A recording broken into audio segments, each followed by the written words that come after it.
So welcome to part 3 of the new spirituality. Today we are going to focus on UFOs, and we are going to focus on aliens and panspermia, the New World Order kind of briefly, and the Great Reset, and transhumanism, and then we'll wrap up talking about how we can maybe talk to people who have these sorts of belief systems and need to know the Lord. We've already covered we covered Hinduism and Buddhism rather briefly. We covered how it came to the West in the form of the New Age, the Age of Aquarius, the New Spirituality. They're all roughly the same exact thing. We talked about various ways that we can transform ourselves. You'll note I had air quotes going. I think we talked about 14, and that's on that sheet that I handed out to you that you're welcome to. If you didn't get one, you're welcome to take one from over there. We talked about the insidious ways that the new spirituality is in the church. I would probably mention the emerging church, the Word Faith movement, Jesus Calling, which is a very popular devotional, and the Enneagram are 4 things that we've covered that are in the church. And I mean in the believing church too. I'm not just speaking of the church at large, the sort of the cultural church. I'm speaking of the believing church too. We talked about a couple of psychological therapies also rather briefly, just by way of warning. Today is also going to be largely a matter of warning, but we will spend a little time on UFOs. I think I told you a couple of weeks ago that Bill and I sat down to watch a movie on YouTube that we thought was going to be just a what's the word for that category, like Star Trek? Science fiction. Science fiction movie. And after about 5 minutes, we realized we were into a documentary, air quotes again. It was fascinating. I had no idea what was going on. So I've used that as my main source of information to explain the other viewpoint, not the Christian viewpoint. I'm going to just mention really quick 2 things that I'm not going to cover in here. One are the Akashic records that Michael brought to my attention last week that I had never heard of. And super briefly, from the little bit of research that I did this last week, it's the concept that we have within ourselves, within our DNA, within our minds, whatever, the knowledge of all of our past lives, including our current life, and that we need to access that. And the ways in which you access it are the various things that we learned about in terms of transformation, how you can transform yourself to finally become one with the universe. You know, meditation was one of the big ones, but one particular lady I listened to had 3 different methods, but they were all in the same category. And the second thing I want to mention is something called ayahuasca, which is a drug that came out of the Andes. And the funny thing is that, again, we watched about a 45-minute what turned out to be really a sort of an infomercial to get you to go to Costa Rica to be transformed by whatever they were doing, including using this drug. And in the 2 or 3 weeks since we watched that, my gosh, I've heard that name like 3 times. That word, I should say 3 times, yeah. And it's just a native kind of a drug, which sometimes people think is just fine because it's natural, air quotes again, a little bit like pot. I think a lot of times people were okay with pot because it's natural, as opposed to a drug that's been manufactured. What was the name again? Ayahuasca. It's Ayahuasca. But you have to realize that arsenic is natural too. Yeah, good, very, very good point. Very good point. I will have to just real quickly tell a couple jokes. Well, I'm so didactic that it really helps me to just lighten things up a little bit. What is the difference between UFOs and an honest politician? UFOs really exist? You got it. Good job. What did the UFO denier say when shown undeniable proof of alien spaceships, and was even told that one of those spaceships houses the leader of the universe? Witchcraft? Witchcraft? Yeah. And the last one is, hey, I see a UFO up there in the sky. Take a picture now. Wait, I have to get the worst camera I have. You will see that I will have some screenshots and other sources of some photographs of aliens, of ETs, that you'll see that were taken with infrared cameras. And I believe I believe the photos are real. I just don't think that they're aliens. But that's another story. Okay, we're going to start with UFOs. Oh, let's recap New Spirituality first. I tried to do this extremely briefly. So we have an impersonal God of your own making versus the sovereign creator God in Jesus Christ, existing apart from his creation, but yet involved in it. We have a disengagement of intellect versus using one's intellect. We are a part of collective consciousness of the cosmos versus God created the universe, yet we remain distinctive from him, and we retain our individual identities into eternity. Jesus is merely a way shower, an avatar, a Buddha, versus the biblical Jesus, who is fully God and fully man, and is the only way to God. And truth is what you want it to be. That is, it's changeable and it's individual. You have your truth, and I have my truth. Versus rooted in the Bible, which is rooted in reality and is unchangeable. Salvation depends on you. Since you are God, you don't need to be saved. Versus the Bible, which has a realistic and truthful, is realistic and truthful about man's need for salvation. I do not see that I am recording, and that bothers me.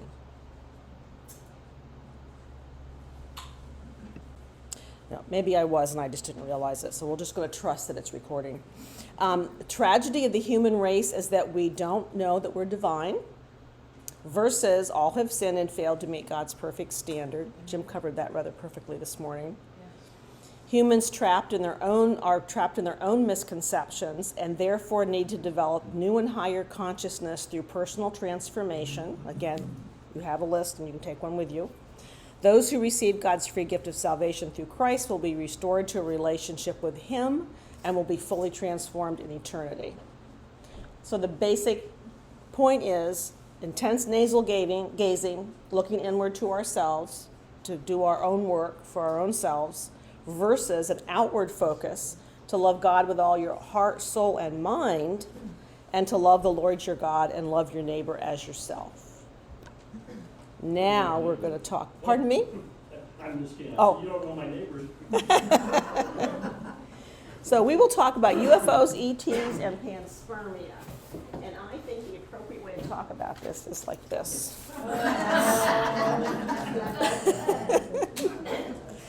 Panspermia defined by ScienceDirect.com. I just went to a science site on the internet and I just found what a science journal or a science site says about panspermia. Life either originated in space, in spatial ices, and continuously is being distributed to the planets by comets and meteorites. The second definition is soft panspermia, which is instead of living forms, amino acids, sugars, and molecules required to form RNA are produced in space. That's what I learned in biology class. It allows for life in the cosmos to be compatible at the molecular level. 3, life evolved elsewhere in the universe and colonized our planet. Now, there's some big words in here that I don't understand what they mean because this is just a quote, but they came as propagules that could withstand long-distance transport in space within rocks or resistant pellicles.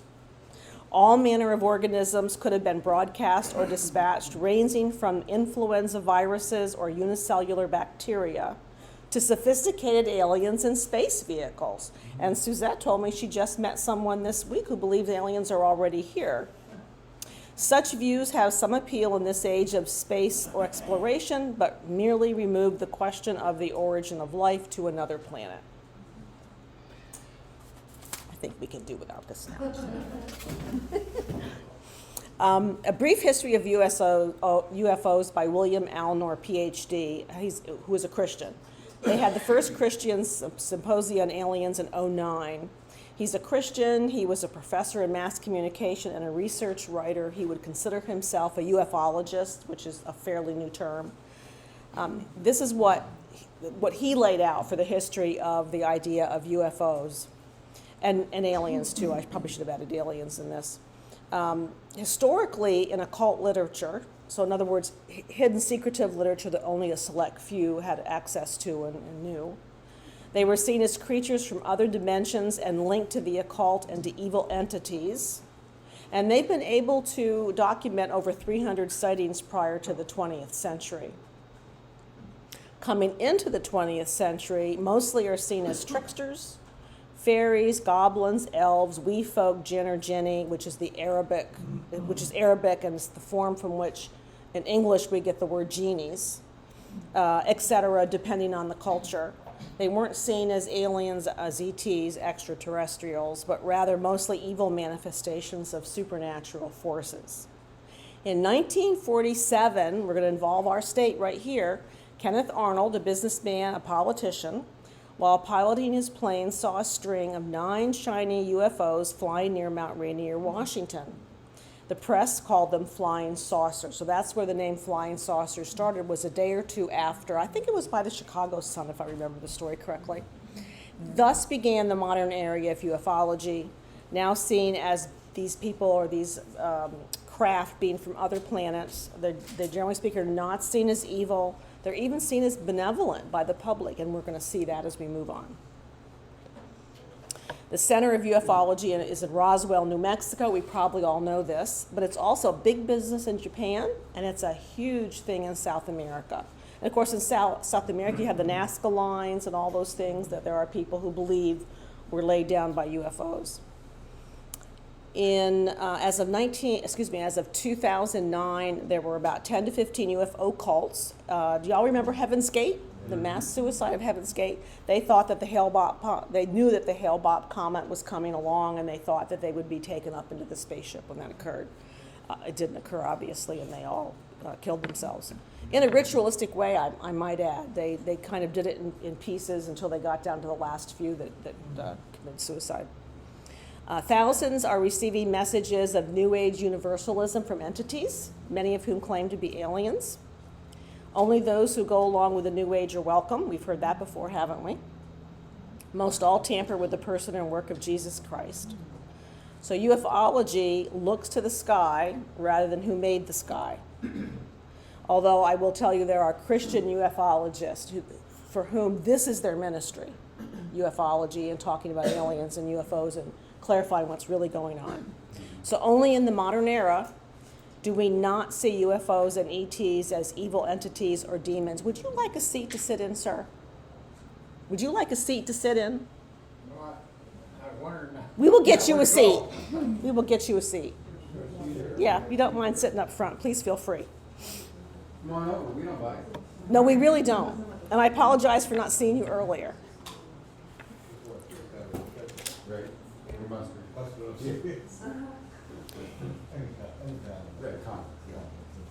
And then I believe it was Suzette that sent me this video, which was really interesting. So I'm going to add what Danny R. Faulkner of Answers in Genesis adds. He's a Christian. He says that many are misidentifications. In other words, they aren't really UFOs. Some are hoaxes. Some are some are unexplained, like Kenneth Arnold's sighting in 1947 that we just talked about near Mount Rainier. In his experience, Danny Faulkner's experience, most all can become IFOs, identified flying objects. And he gives an example. He said he saw a string of lights in the night sky one night some time ago, and he did a little research, and he discovered that they were 60 satellites that had been launched into orbit by Elon Musk for his Starlink internet service. Yeah. And I read somewhere, and I don't know that I have it written down anywhere, but I read somewhere that people who believe that the vast majority can be explained say about 2 to 3% remain unexplained. They really can't give you an explanation as to what they really were. The alien agenda. This came from Brad Steiger writing about the paranormal in his book, The Fellowship.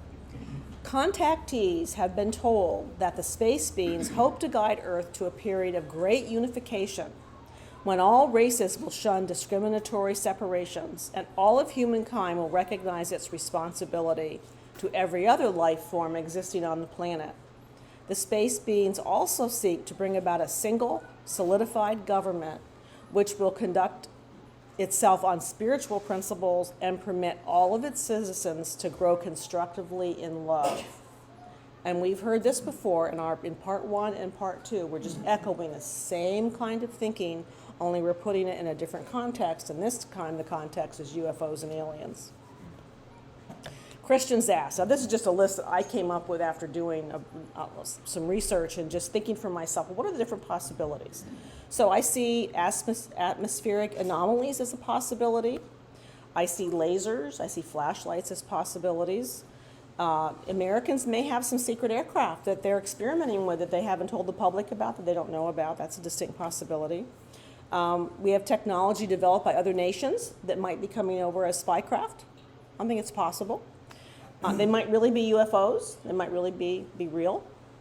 And maybe they're demonic deception. So we're going to talk about proponents of UFOs and of ETs, and we're going to talk about their point of view. And I have used specifically this documentary, air quotes, that Bill and I watched last summer called Close Encounters of the Fifth Kind, and it was created in 2020, so it's very recent. And the next maybe 15 slides or so are all going to be their perspective. So just keep in mind, I'm not talking about a believing perspective.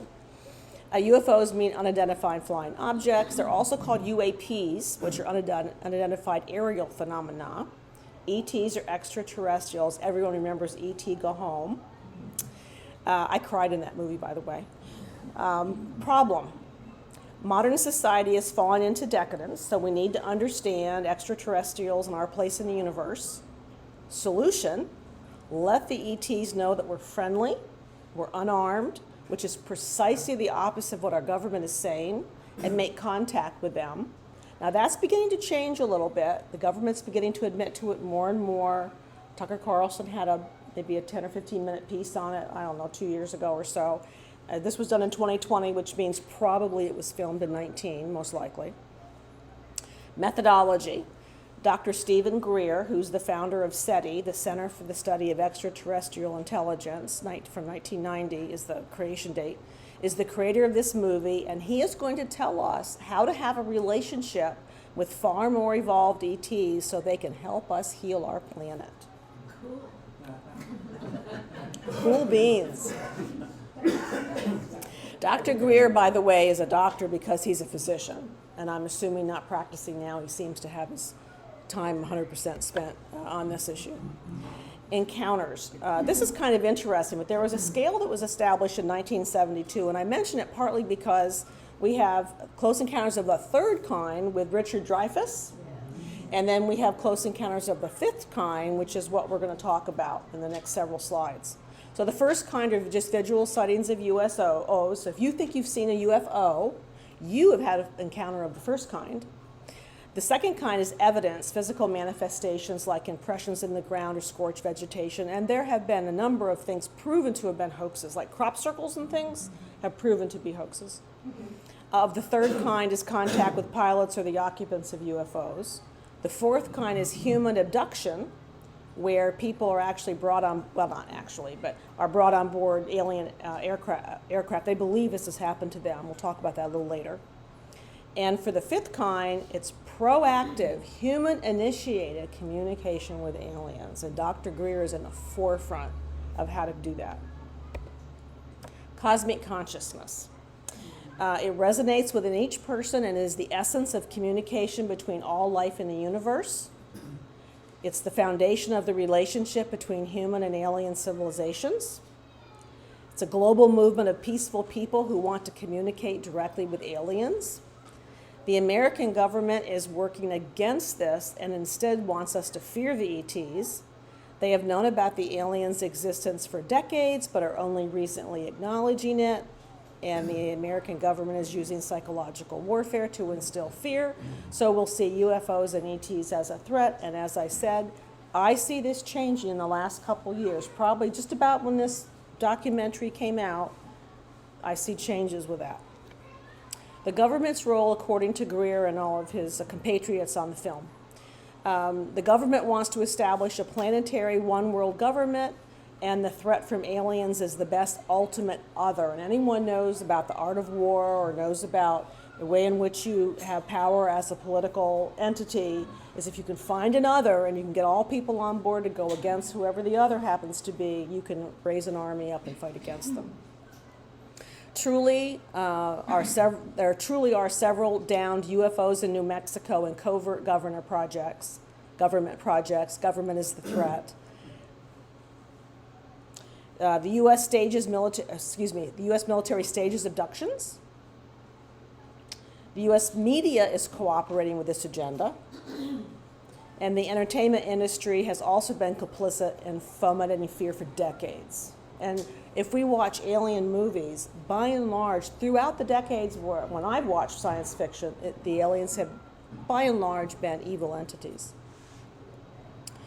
In reality, aliens are not a threat, but they're a positive force for good. They want us to help heal our planet.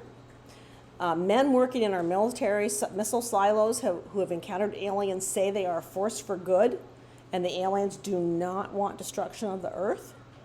And the aliens want us to develop our minds, raise our consciousness, we've heard that before, so that we can communicate with them. Our duty, says this documentary, is to initiate peaceful encounters and become ambassadors for aliens.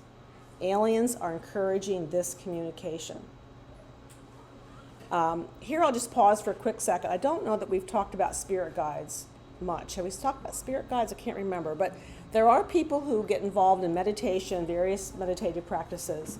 And from what I have read, the idea is that part of the way in which you, either as with silver mind control, you help to control your environment in a supernatural way, or as in just you wanting to learn more about yourself, figure out what you can do to transform yourself in a way that you can finally become one with the cosmos.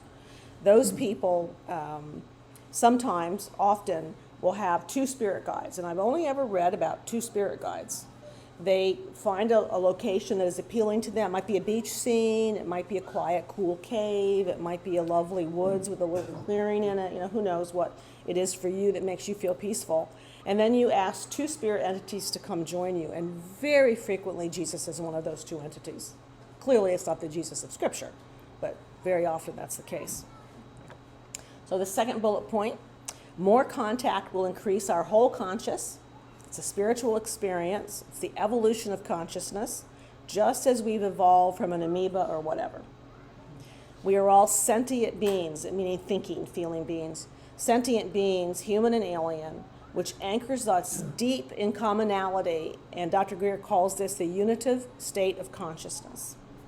This evolution of thought can overwhelm the security state which Biden and Harris was supposed to get back to normal, and we only have a very short window of time. So if you think like they're thinking, and you wonder if he's going to be reelected in 2024, they've got about 2 years to get this worked out.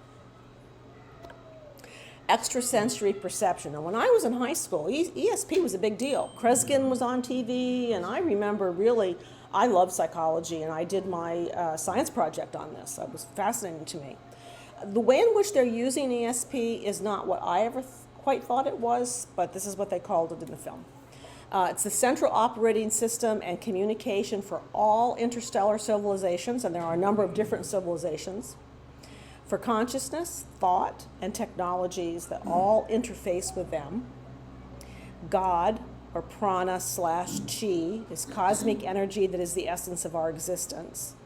Magic, consciousness, all those words were used, is the intangible energy that connects everything and everyone. Remember, in some way, in most new spirituality, we are all divine, or perhaps we're all actually God himself, or itself, I should say. All points in space and time are connected. The speed of light is too slow. Any civilizations who come here are transdimensional. They travel by the speed of thought, the quanta of thought. And there's that word quanta or quantum. I listened to a quantum physicist on a TEDx talk who was a fellow who wanted to distill it down so that all of us in this room could understand it. And the only one of the three explanations that he gave that I thought was very telling is that he had some, I don't know, it was a quark or some thing that was smaller than an atom that they believe can go up to a window, go through the window and end out on the other side without ever interacting with the window. If you can just think about that for a second. And so that's kind of the Miss Layman, big layman when it comes to science, is quantum thought. Because remember, we have galaxies and planets that are very, very far from here. We struggle to get to the moon, and we've gotten a rover to Mars, and to my knowledge, that's about it. I don't know, I don't follow the space stuff much. We're looking for consciousness within, I should say looking for consciousness within the brain. The key missing ingredient of people's understanding of the science of consciousness. Dr. Edgar Mitchell, who was the sixth man to walk on the moon, founded the Institute of Noetic Sciences, IONS, in 1973, and their tagline says it all: inspired by science, transformed by experience. We don't base our belief systems on experience, but on facts. That's just a really important point. These are quotes from his site. To explore the interplay between scientific knowledge and inner knowing, conducting research on frontier topics in consciousness. Adam Michael Curry, who's an inventor and an entrepreneur, studied the mind-matter interaction, and he says that consciousness does not seem to be localized within our bodies. Dr. Dean Radin of ION says the universe looks less like a big machine than a big thought. Yeah, it's kind of amazing, isn't it? Random number generator, and I'm putting this in because this will give you an idea of what they think that humans are capable of doing. Like a coin flipper, heads or tails is what a random number generator is, and they give this particular example. This random number generator can be manipulated by a person's intention. We talk a lot about intention in New Spirituality. If you think it, if you believe it, you can manifest it, you can make it be, you can create it. And our lovely friend back here who wrote Jesus Calling, Sarah Young, talks about you can co-create. We're co-creators with God. So the idea is they did an experiment and they put a plant in a room. They put the plant in one corner of this completely dark room, and they put a light in the center of the room, and the light randomly roamed around the room. And after a period of time, the light began to go only on the plant far more often than any other location in the dark room. Okay. Just telling you what the experiment was and what happened. And so then the statement was made: if you can't violate the law of physics, so the law of physics might need to change. We're following the science. We're following the science. You got it. I think I might need to put my hat back on. Global collective consciousness in the hours before 9/11 and other major world events saw a network of random number generators around the world go off the chart. I remember the visual in the documentary, and you can, again, if you'll put your name and your email over there, I promise I won't spam email you with anything, but I will send you my entire works cited. And you can go on there, the links are all active, go on there and click the links and watch some of this stuff if you have any interest in doing so.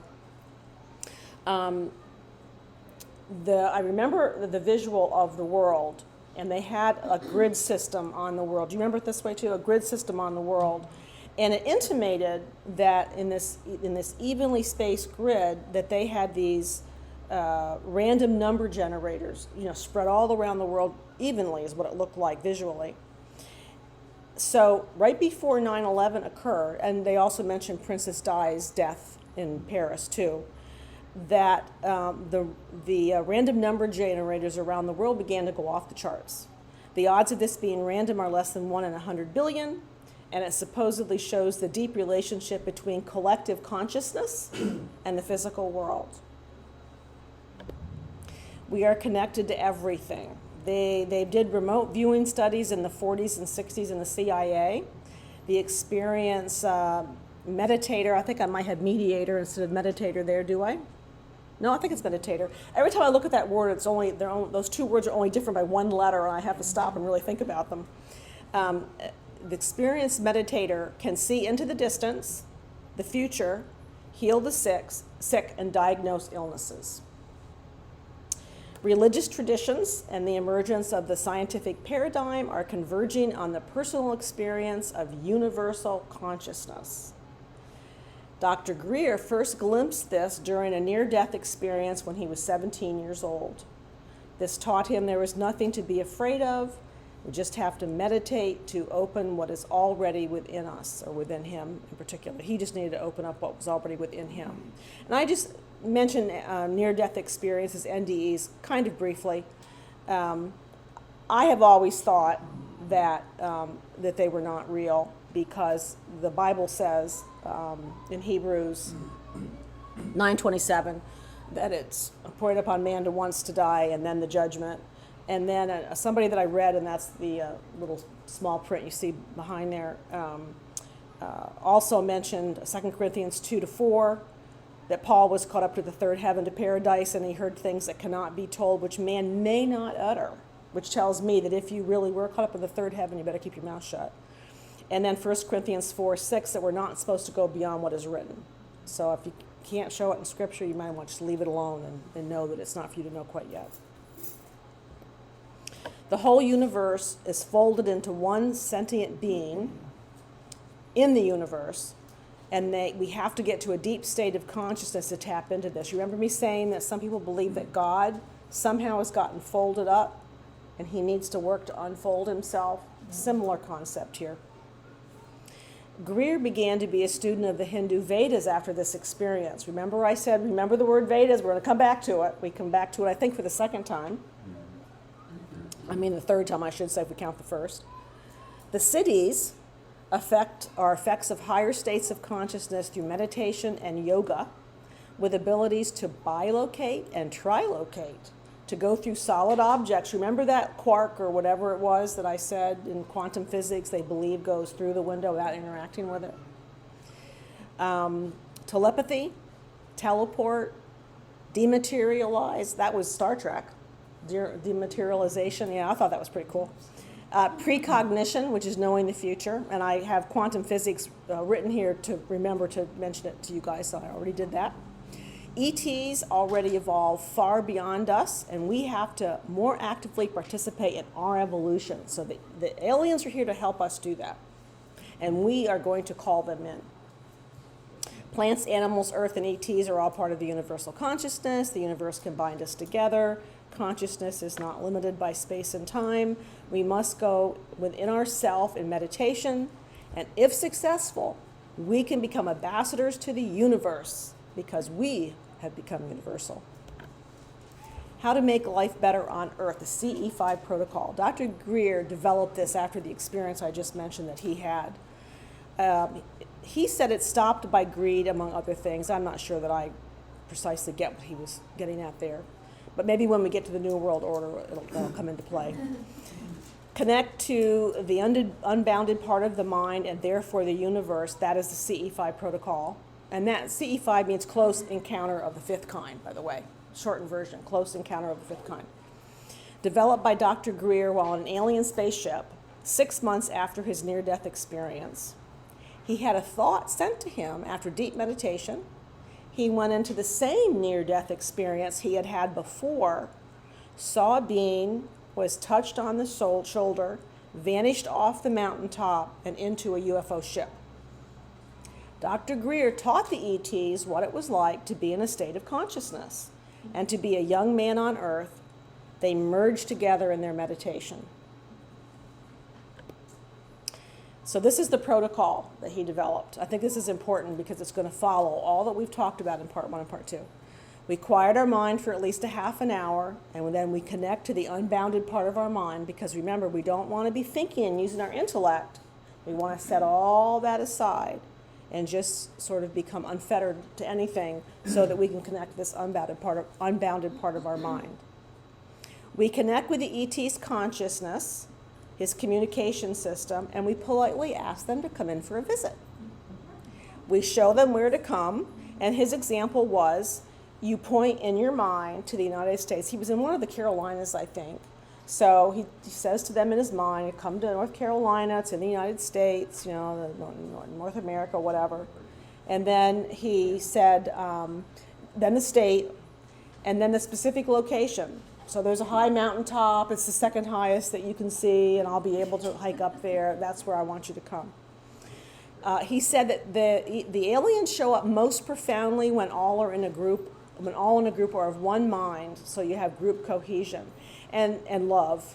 And when I talk about this, sometimes the spaceship and the alien get a little bit convoluted. Sometimes these are just aliens, I think, coming without spaceships. And other times I think they're UFOs that are actually coming in. And then the ETs are in the spaceships and come down off of them. It was never terribly clear to me, to be honest with you. We have to establish the same frequency. This differs by alien civilization. So I'm going to show you some different types of aliens in a minute. It can be very dramatic, so you can experience fear. And I saw this for code. You might be scared to death by what's happening to you. And I will talk to you about some people that were scared to death later on. But so this warns you that you might be fearful. The ETs respond to our positive thought. They will not be invasive. And supposedly a 1947 government document confirms this.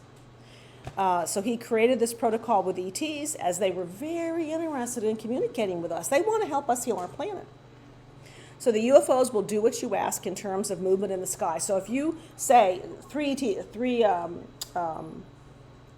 UFOs come in, and you say, disperse and regroup, form a triangle. Triangles are pretty common, interestingly. I think of the Trinity when I hear this, or make a line. That according to him, if you ask them to do this, they will do it. The government's role. Dr. Greer says that CE5 got the most respect from the intelligence community because they know the science of consciousness is real. The government does not want us to know about this because it's efficient spycraft. If people understood the power of consciousness and mass consciousness, they could completely change the direction of the planet. Now listen to this next one. When 1% of the world's population gets on board in mass consciousness, this 1% will change the world.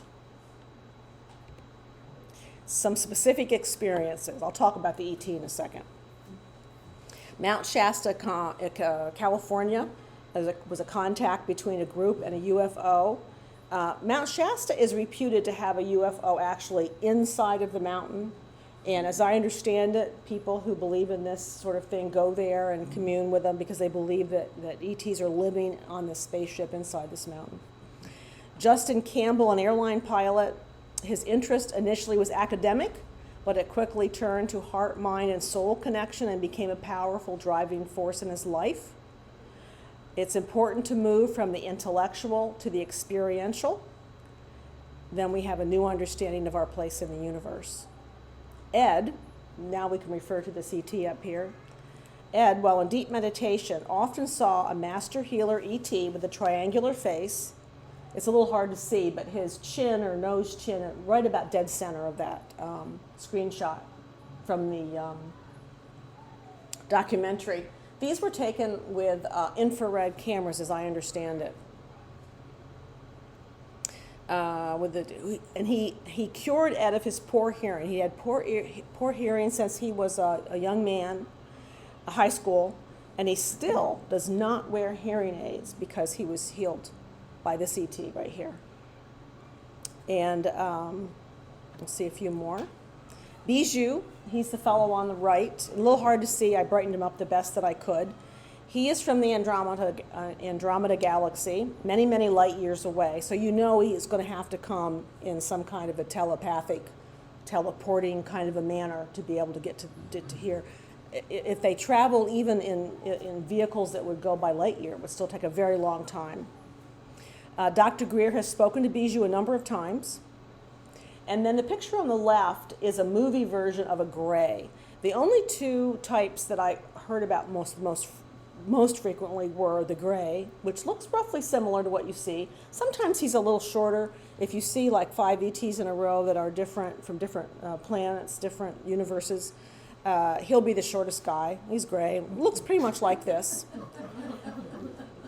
And then we have the Nordic from the Pleiades. The Pleiades are I believe, constellation. Am I correct when I say constellation? I believe so. And interestingly, the Jehovah's Witnesses used to believe in their old literature that's where Jehovah God's throne was. I find that kind of fascinating. But just gives you kind of an idea. And not that they don't look a little different from this, depending on who it is. The Nordic from the Pleiades is not a photograph. It's not an infrared picture. It's somebody has probably seen one that they thought, and that's how they depict it. And they all look roughly similar. Blonde hair. They tend to be tall, like you'd expect a Scandinavian to look. This is really interesting. Dr. Greer had a group of people, I think they were in the West somewhere, I don't know. I always think of Sonoma, actually, when I think of this. No, Sedona, not Sonoma. Sedona, excuse me. Sedona. We visited Sedona once years ago, and we're like, whew.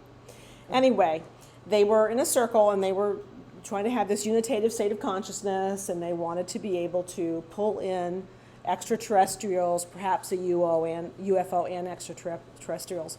And the woman that you see in the bottom on the far right is a Peruvian doctor. And this serpent came in and surrounded her. What? There's no far right. You don't see anybody. I'm sorry. Oh, you can't see it on the screen? Oh, I'm so sorry. On my screen, I can see very faintly, I can see 1, 2, 3, 4, 5, 6, 7 people, and I'm sorry. It's just a dark shadow up there. Yeah, I'm sorry, but there's a woman on the far right of the lower picture. There.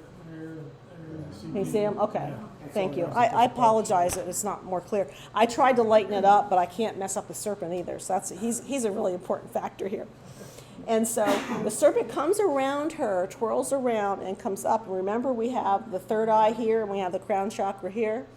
And remember the Kundalini serpent at the base of the spine that yoga is working to pull up as you work through your poses and your meditations and whatever. And then the picture on the far right is just a close-up of the head. She had a Kundalini enlightenment experience. So I had to look that up and see what a Kundalini enlightenment experience was. I got this from a yoga site. The yoga practitioner has opened up all of his or her chakras. Remember, there are 7 of them, starting at the base of the spine and going to the crown chakra at the top of the head. They've cleared them. That's how that serpent moves up, is as you clear the first one, and then the second one, and then the third one, it's able to move to the top. And brought the Kundalini serpent from the base of the spine up to the crown chakra.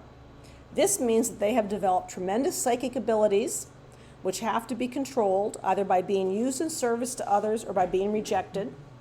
As a result, the yogi can enter the higher states of consciousness as described in the 9 freedoms of enlightenment, and beyond this, ultimately, of cosmic consciousness. And we've been talking about cosmic consciousness for like 3 weeks straight. The 9 freedoms, this website defines them as a series of cosmic transmissions that were channeled in 1961 by an advanced extraterrestrial being known as Mars Sector 6 through the yogic mediumship of Master Yoga Dr. George King. And then I just note that this is by no means a typical definition, because the definitions just aren't clear. It's not like you have a workbook or a religious book that you can go to and find what the baseline teaching is. It doesn't exist in the New Spirituality, and it doesn't exist in the alien world. It's just the most concise definition I found, and I thought would give you a good idea. Can you see people here? Yeah, good. This is a photo of a meditation group with arrowhead energies coming out of some members' third eyes, which is here. You can see those more on the right, or their heart centers. Those are both Hindu terms, I should say. And on the left, you can see those infrared cameras, again, that they set up when they're doing these meditation groups. There happens to be an ET standing. The gal, I don't know how well you can see it, the gal that you see her entire body on the far left, between her and the gal, one on this side of her, there's an ET standing there. It's very hard for me even to see on my screen, but you can see it in the documentary. It's very faint. Sometimes they have trouble being fully in our dimension, and cameras never pick this up very well, which is kind of why this one joke was really appropriate. ETs look for a pure heart, clear intent, and a desire to join them in universal peace. Contactees report a new understanding of our place in the universe, And this is an alien on a beach. He's barely in this dimension. Another screenshot from the documentary. A new world. Our civilization is still very separated from one another. In other words, nation against nation, and in this country, race against race for sure. We are destroying the air, mining coal, destroying the environment. A level 1 civilization can use and store all energy available on a planet and therefore develop consciousness technologies with evolved consciousness. So we will have technologies to meet everyone's needs. And then here's a quote from a yogi's name that I can't pronounce. As water by cooling and condensation becomes ice, so thought by condensation assumes physical form. Everything in the universe is thought in material form. We're just about to the end of UFOs. Sociological studies of mediators. This is really interesting. Dr. Greer, or people that work in his field, sent meditators into a community to comprise 1% of the population. So find a town of population of 2,000 and send in 201 meditators. They go into deep medication. All kinds of negative activities decline. And the population who does not know the meditators are there become more peaceful and happy. Quantum physics shows, not quantum thought, not quantum in the spiritual sense, but the science of quantum physics purportedly show that 1% can make a shift in the entire population. The total number of minds in the universe is 1. In fact, consciousness is a singularity phase within all beings. And this is from a Nobel Prize winning physicist. The movie then has about 20 people from around the world who are testifying to practicing the CE5 protocol. And this is the conclusion. We are becoming interstellar ambassadors and experiencing transcendent states of consciousness in union with these beings. It's up to the children of our earth to become active participants in the unfolding, remember we got to unfold that universe, in the unfolding of our universe and not leave it to the power elites. We must bring our heart and our mind together in resonance to invite these civilizations to connect. Once we meet the critical mass of 1%, we can transform the rest of humanity instantly. So hold on, guys. If you're transformed, you're going to know this is what it was.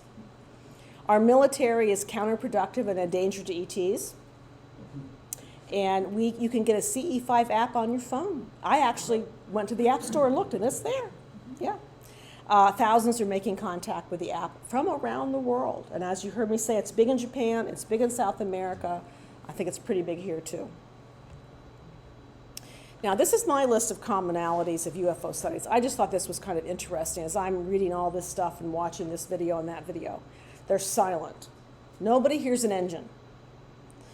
They hover or they have great speed and maneuverability. They make movements that just no vehicle can make. Or they hover for long periods of time. Now, I guess a helicopter can do that in our world, but clearly they're noisy. The shapes tend to be triangles, saucers, or orbs of light. There are other shapes too. They had one that more of a cigar shape, but I would say these are the three most common. They have lights. Obviously, you've got to be able to see them. Sometimes they're flashing. Sometimes it's windows that have light coming out of them. Sometimes it's both. This next one is fascinating. More than one person can observe the same thing, can experience the same thing. They told a story of 3 people in a car, and an orb of light came to the side of them and stayed with their car for a period of time. All 3 of them experienced it. They all went into brain fog, which is my last point. They all went into brain fog, and quite a bit of time passed before they kind of talked about what had happened to them. Maybe an hour or 2. They drove quite a number of miles before they stopped and talked about it. So it leaves a brain fog at times. Sometimes just time is missing. Another lady talked about an experience that she had with several people in the car, and all of a sudden she arrives at her destination like 3 or 4 hours late, had no idea she was late, and got chewed out by the mom because she wasn't dropping her daughter off at the right time. I find that fascinating.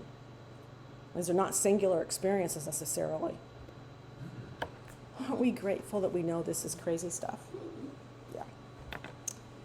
Okay, Christian response. The Bible is silent on the issue. There's a limited amount of things to say, I think. Other than I hope, well, we'll talk about that in a second. I'll hold that thought for a minute. The Bible is silent on the issue. William Alnor, the Christian ufologist who passed away, about 10 years ago, believes Satan has been preparing humankind for confusion throughout history. As we get closer to Christ's returns, many of Satan's lies are coalescing even within the church. This all makes it easier to accept false religious ideas, again, even within the true church. And that's what we've been talking about for 3 weeks. We need to sensitize the church to the issue. Joe Jordan, his story is very interesting. He's a Christian at this point. Joe Jordan is with MUFON, which stands for Mutual UFO Network. It is secular. He investigates alien abductions as well as UFO sightings. So it was founded in 1969. It's perfectly secular. He was working with the hypothesis that the event can be explained. And he's speaking now of abductions. People who believe they've been taken into an alien ship generally have almost always, if not always, have a very, very scary experience.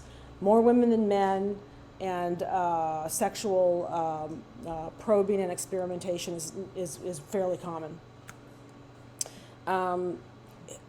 He works on the hypothesis that the event can be explained rationally, even with abductions, and only 2 to 3% are truly unexplained.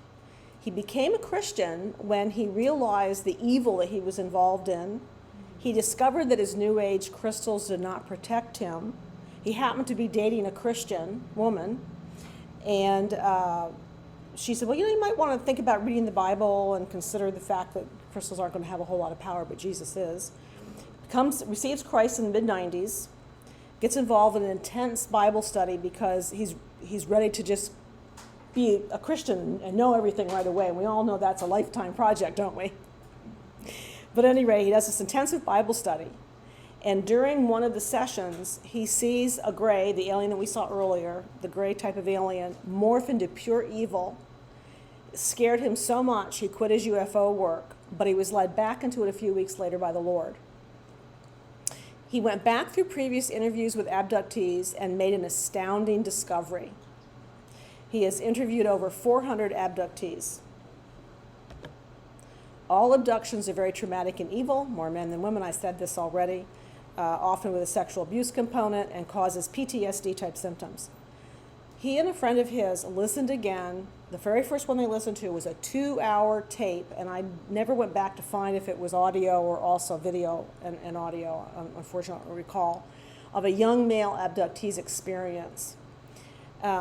It was like he and his fellow MUFON researcher had never heard the tape before.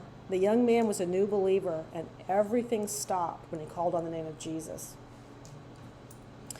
The CE4 research group was then formed from this discovery. Now, CE4 is Close Encounters of the Fourth Kind, which is when you're abducted. Could you repeat that?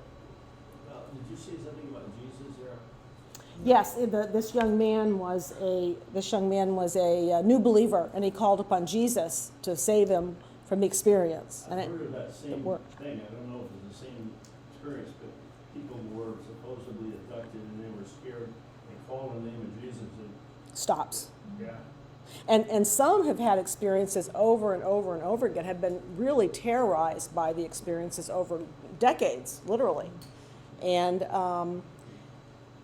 I don't know how to explain this, I can't, but some of these people aren't believers yet, and some are.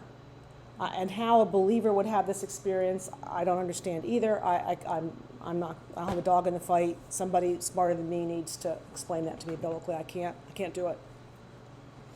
But the CE4 research group was formed from this discovery, and they help abductees become free in Christ and therefore free of the experiences. So I'll throw in, I hope I have it in here somewhere, but you can go to their website and you can read the testimonies of these people. And of the 400 or so, whenever the date is for this, and I don't know, it was in the 2000s, At the time, they had 400 testimonies recorded, and about 100 of them called on Jesus, and every single time they were removed from the experience. Why do the abductions occur? One, you ask for it. I mean, you just want to have the experience, and so you ask. Two, part of a generational cycle or curse, since it can happen to young children. Again, biblically, I'm not sure I believe this. I'm not sure I agree with this statement, but this is the statement that he made, so I'm giving it to you. Most frequently, they unknowingly open the door by way of new age occult activities. They use mind-altering drugs. And then I mentioned that in Bible, the Greek word pharmakeia is translated as sorcery in Galatians 5:20, Revelation 18:23, intimating the use of drugs in ancient sorcery and today. Just say no. The young ones won't know that one. Whitley Strieber is the author of thriller novels. He's an abductee who has been terrorized by abductions, and yet he promotes contact with these entities. I just wanted to throw that in. I find that very odd. Maybe to sell his books, I don't know. Jesus told them, "Don't let anyone mislead you, for many will come in my name, claiming I am the Messiah. They will deceive many. Yes, these things must take place, but the end won't follow immediately. But all this is only birth pains with more to come." And from Ephesians, "Finally be strong in the Lord and in the strength of his might. Put on the whole armor of God, that you may be able to stand against the schemes of the devil. For we do not wrestle against flesh and blood, but against the rulers, authorities, against cosmic powers over this present darkness, against the spiritual forces of evil in the heavenly places. Therefore, take up the whole armor of God, that you may be able to stand firm in the evil day, having done all to stand firm." So let's go back to these questions for a second. Atmospheric anomalies? I think that's possible. Hoaxes? Absolutely. That's been proven. Lasers, flashlights? That's been proven. Satellites? We had the experience of the guy we talked about earlier. They're just satellites. Secret American experimental aircraft? Drones? I think it's possible. Technology developed by other nations that are in our airspace? Actual UFOs? I'm not going there personally. Demonic deception. Anybody want to venture a guess? What's the probability? Of? Demonic. I think so. It's demonic. Because what they teach is the new spirituality. 100%. Shaded a little differently, a little different terminology here and there, but that's what they teach. What the Bible warns us about. Yeah. And it tells you there's one common author. Satan. Satan, yeah. One common author. Okay. Now, I've been at this for about 55 minutes. I'm just letting you know we have a few more things to go through. If you feel you need to leave, please feel free. I don't want to keep you. I know it's a problem with the kids, and I apologize. But I really hated to have Lily do this again for just another 20 minutes. So I'm going to plow on. New World Order. This isn't very long. This is mostly warning. I have never been a conspiracy theorist, ever. And I will admit to you that when COVID struck, it didn't take me too long to start looking at things a little more carefully than I had been looking at things. So I'm just going to share with you things that I read about this from what I consider to be very credible sources. And take it for what you will. But it all fits into the new spirituality. It's theorized by some to involve a group or groups of elitist people bent on ruling the world through a single worldwide system of government. Its appeal: it proposes to free the world of wars and political strife, and it promises to eradicate poverty, disease, and hunger. Gee, when's that going to happen? On Christ's return. Purpose: to meet the needs and hopes of all mankind through worldwide peace. Particulars: we're going to have one governing body. We're going to emphasize tolerance, one language, a single currency, oneness in politics, religion, and moral values. Christian response: it is the hope of heaven we need, not the false hope of the New World Order. The World Economic Forum, which met in May of 2022 in Davos, Switzerland. It's a globalist organization promoting global government founded by Klaus Schwab. It strongly advocates for a cashless society relying entirely on governmental bank digital currencies for all transactions. Just think about that for 2 seconds. Yeah. 90% of the world's central banks are exploring government-issued digital currencies. China already has a digital yuan and has banned the use of all others. The European Union plans a digital euro by 2026, and the U.S. is exploring the creation of a digital dollar by way of Biden's executive order. Is that crypto? Yeah. Yeah, crypto, yeah.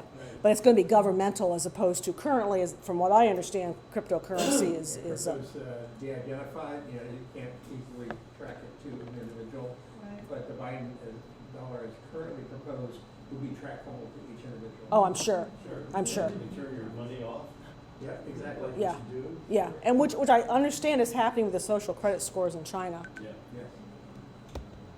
World Health Assembly, they met at the same time as the WEF did in May of 2022. There's a provisional agenda, 16.2, proposed by the U.S. and backed by the EU and other nations. It will give the Director General of WHO the sole authority to declare health emergencies and force compliance with WHO mandates. Now think about that for a little bit. Yeah.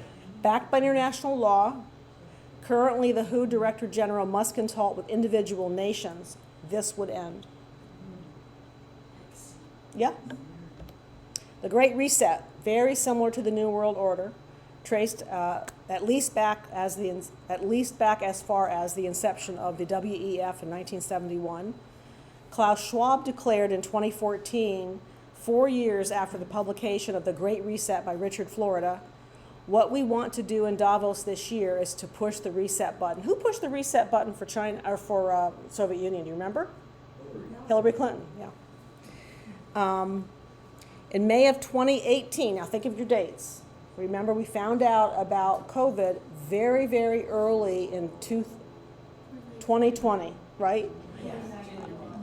December 2019. December 2019, okay. I was thinking that maybe it went a little bit before that, but I'm not sure if that was common knowledge yet. Do you think it was? It was just coming out. Just coming out? when Okay, The okay, outbreak happened. okay. So this is May 2018. The WEF collaborated with Johns Hopkins Center for Health Security to simulate a pandemic response. I don't know if you all know Johns Hopkins, but it is one of the very best hospitals in the East Coast, and probably the entire country. It's very well thought of. Klaus Schwab, who's German, and Thierry Maleret, who is French, published COVID-19, The Great Reset in 2020, stressing the weaknesses of capitalism that were exposed by the COVID-19 pandemic.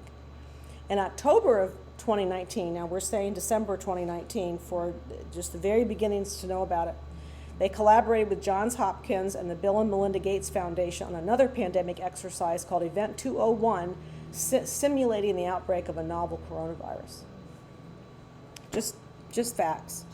We had 4 industrial revolutions in this country, or in this world, which I think is really interesting. The first one was mechanical. You can see the dates up there. The second was electrical. The third was digital. So look at, we've lived through the digital, and now we're in the fourth industrial revolution.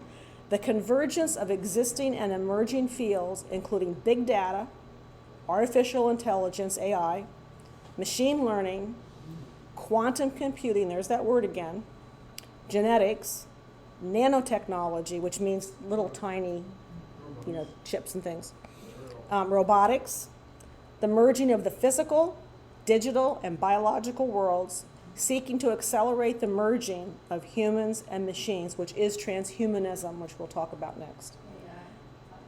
Pardon me? AI, artificial intelligence. Klaus Schwab is excited about the aim of connecting human brains directly to the cloud for data mining our thoughts and memories. And yes, transhumanism, you got it. And Schwab says, you will own nothing and you will be happy about it. Well, I didn't understand that until Polly sent me a video on the metaverse, which I had not heard of, didn't know what it was. I mean, I know that Facebook is now being called metaverse, or meta for short as I understand it. But the idea is that you're going to have these power elites up here with the money and the land and all that, and you don't need to own anything because you're going to be in a digital world. Well, And that's the 1%. yes, that's a good point. That's a good point. And I was shocked to learn that the idea of the metaverse is, and people are doing it today, where you create for yourself a place to live, maybe your home, for example, or a place that you love, and you can go in there and you can purchase things to decorate your home, artwork and things. You literally spend money on these things. Avatars. And then you create an avatar for yourself. Excuse me, what am I now? You can already do that. It's all over.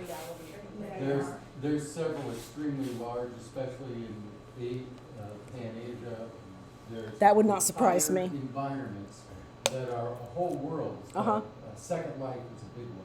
And it's a website you can go to, create, go have a job and have a house and have a family. Buy land? All digital. Buy land. You can buy land in there? Absolutely. And, Yeah, yes, it's a whole thing. It was shocking.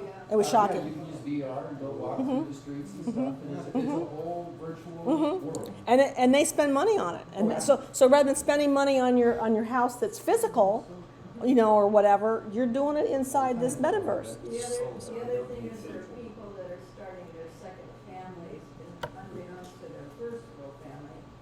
In the metaverse? Huh? In the metaverse? Yeah. Who knew? That was new to me, all of it. But it's currently happening. It's a Maybe huge we thing. should connect Yeah.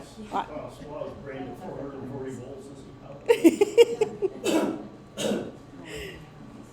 how. Additional developments that advance the Great Reset agenda.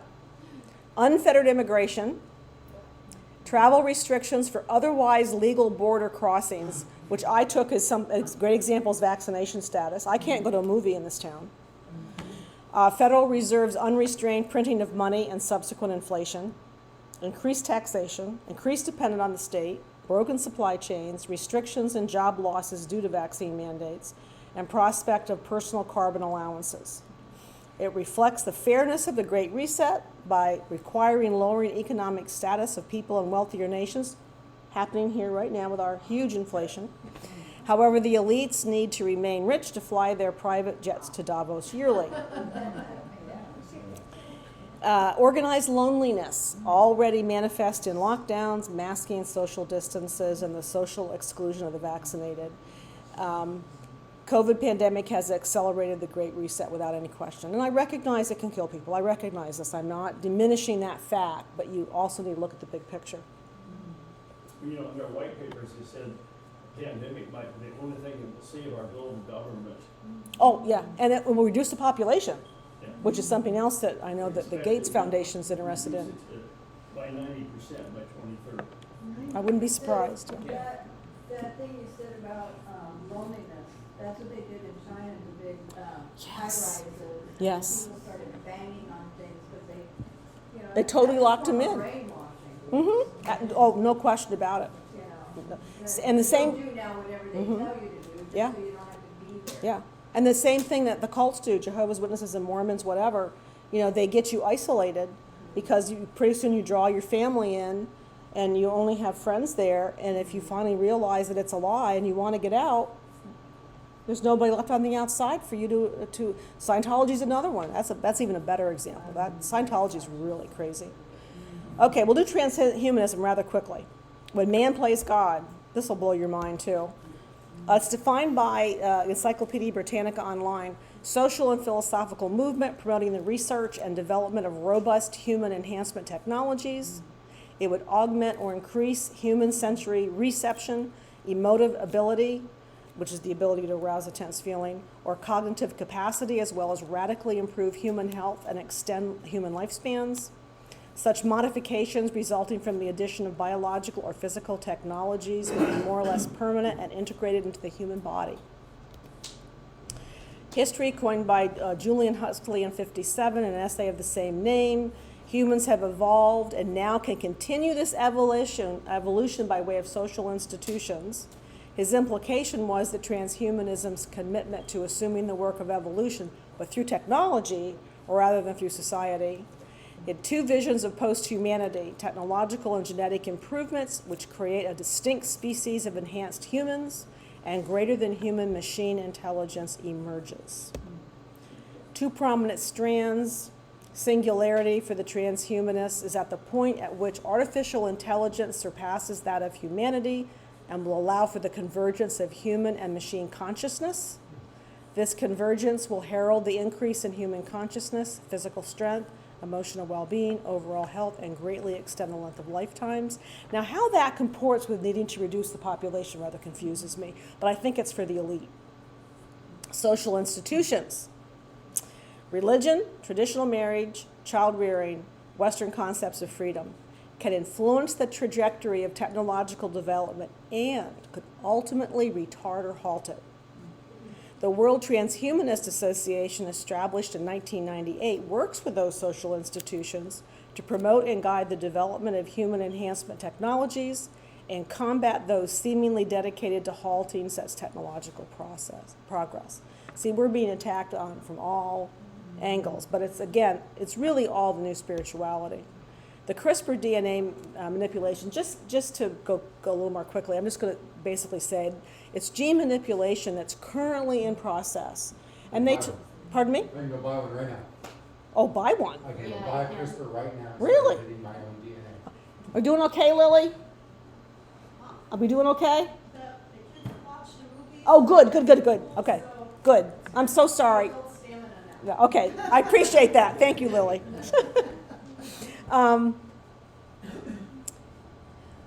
They somehow, don't ask me, I'm not a scientist once again, they somehow cut and paste genes to change the DNA. And I think they can do it for perfectly good purposes, which might be to take out a gene that you've got that, what isn't there, a Brax gene or something like that? Yeah. Women for breast cancer, I'm not really sure terminology. I mean, they might be able to do it for good purposes, but they also might be able to make all kids with blue eyes or decide that all kids should be male and not female, or there's all kinds of possibilities that I don't really understand. But the third bullet says, has been applied to a variety of tasks in the past decades, from removing genes responsible for diseases to destroying drug-resistant superbugs to creating molecular recording devices. Do not ask me what that means. Obviously, there are concerns about risks and ethics, especially when it applies to humans. Okay, this is the end, sharing our faith. These people are lost, and they need Christ, the people that are really into this. Now, if you have Christian friends who are in some of this stuff, obviously you have a basis with which to share to them that's a little maybe easier to approach. But befriend them, love them. Hinduists, Buddhists, New Spiritists, they're all over our area, obviously. God loves them just as much as he loved us and brought us to Christ. Pray for him or her and for wisdom for yourself. Ask what he or she believes. This is so important because you have to define terms. Just because they say, oh, my spirit guide is Jesus, doesn't mean it has a thing, well, hope you know, it doesn't have a thing to do with Jesus Christ of Scripture. They might use other terminology that sounds kind of Christian, but you really have to get what they're thinking that it really means. So ask what they believe. I'm just suggesting. Ask about their family. Ask about their friends, their personal study. Do they have spiritual beliefs? What do they think happens to a person when they die? Who do you think Jesus Christ is? The heart of it is Jesus, and the heart of it is the gospel. Ask friendly yet challenging questions. How did you come to your conclusions? Why would anybody believe what you say is true? With the proper inflection, of course. What evidence do you have for New Spiritists, New Agers? If we are God, how do we get to be so ignorant of all of this? If we're God, how come it has all gone so badly? Share your testimony interweaving the gospel. I suggest that when a Jehovah's Witness or a Mormon knocks on your door. Don't engage them in scripture swapping. Just let them say their piece, thank them and say, now may I share with you, and just share your testimony of coming to Jesus with that gospel interwoven in it, and politely say goodbye, and you'll pray for them. And take their name if they'll give them to you and pray for them. I cannot tell you what that would do in this country if every Christian did that. I digress. Share how you discovered God is personal, and he loves each one of us personally. Tell about a future without suffering. Now, I'm not following Jim's sermon very well because I haven't mentioned the wrath of God, but I totally concur with that concept, believe me. It's a little hard to do with people. And then maybe prayerfully give them something, a book of John, a New Testament, the Jesus movie that's available online in all kinds of languages. Gods of the New Age DVD is a good one. Which reminds me, I'll say real quickly, I've got 2 DVDs back there. If you would like to borrow them on yoga by Carol Matriciani, you are welcome to. I just need to know you're taking it so I can make note because I need it back before I leave for Florida. Hank Hanegraaff, who I do not recommend you listening to, But I love his statement. Christians often act as double agents and who never blow their cover. We're too doggone silent. In conclusion, the worst deception is that which is packaged in Christian clothing, Pastor Jack Hibbs of Chino Hills. And discernment is not knowing the difference between right and wrong. It is knowing the difference between right and almost right. Yeah. And it can be hard to discern. So I was talking to somebody, I'm trying to think who it was. Can't think who it was, I'm sorry. And they were saying, oh, she couldn't stay. And she was saying she knew something was wrong with the conversation she was having with this person, but she couldn't put her finger on it. I mean, I've had that experience. You can't quite articulate it, but you know something's not right. But we've got the internet. I mean, you can go home and research it really easily, which is nice. You have to just watch what site you're on. And I think this is my close. 2 Timothy 4. Jesus warned 14 times against false teachers, gospels, and teachers. And this is just Jesus warning. This isn't counting all the various apostles who wrote parts of the scripture. For the time will come when they will not endure sound doctrine. By wanting to have their ears tickled, they will accumulate for themselves teachers in accordance to their own desires, and will turn away their ears from the truth, and will turn aside to myths. But you, be sober in all things, endure hardship, do the work of an evangelist, and fulfill your ministry. And I love this from Jan Markell. I don't know if anybody ever listens to her. I do on occasion, Olive Tree Ministries, but I love this. Look back and thank him. Look around and serve him. Look ahead and trust him. Always look up and expect him. He's coming again. Things are not falling apart. They're falling in place.